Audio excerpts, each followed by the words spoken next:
In today's video, I am going to share you three category of activities, which is from business perspective. The first category is non-productive activities. Second, productive activities.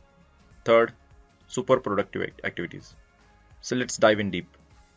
In non-productive activity, there are 10 different things which we do.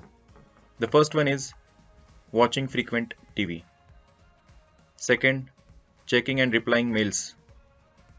Third, talking to friends for hours. Fourth, checking WhatsApp pop-ups. Fifth is answering phones continuously.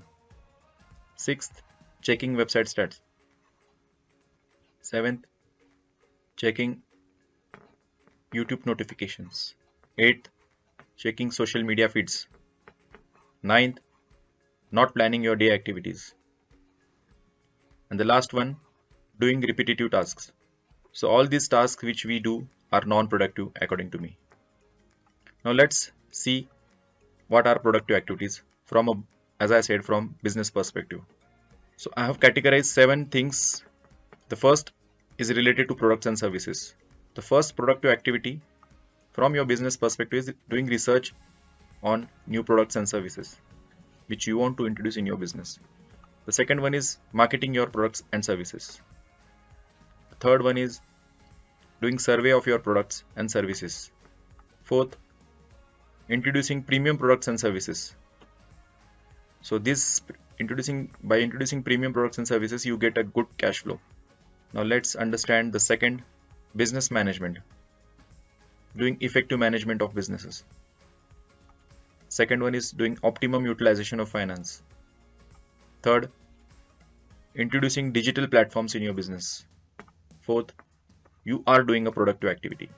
Now let's understand customer satisfaction. So in order to get customer satisfaction, the first one is you need to help your clients. Second, manage existing client email list. Third, add value and meet new customers and fulfill their expectations. The fourth, nurture existing clients.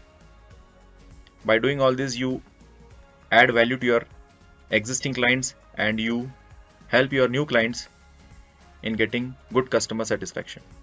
The fourth one is related to your employees, which every organization has.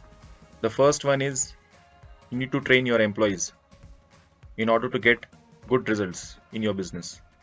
The second one is understanding employee concerns.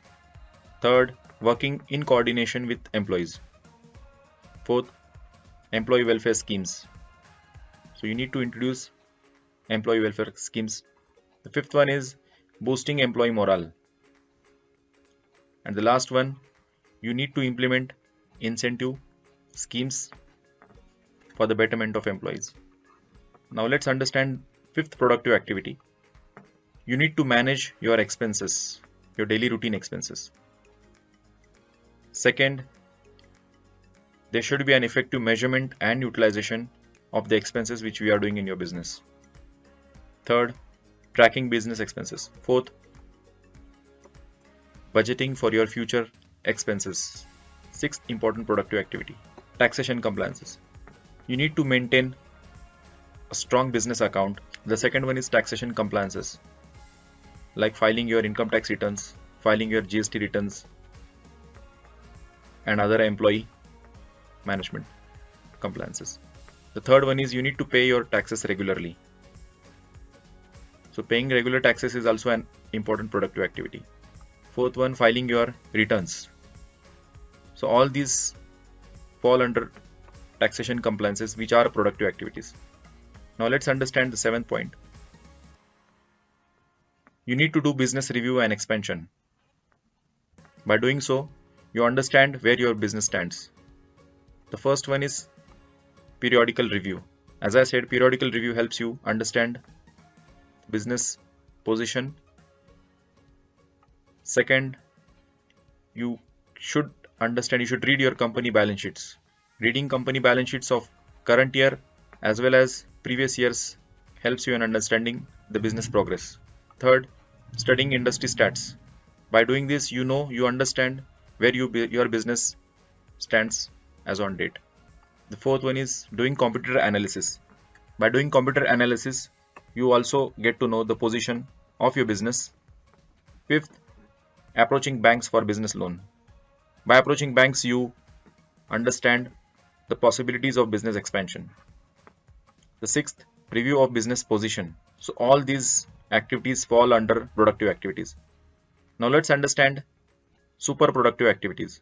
I have mentioned 10 points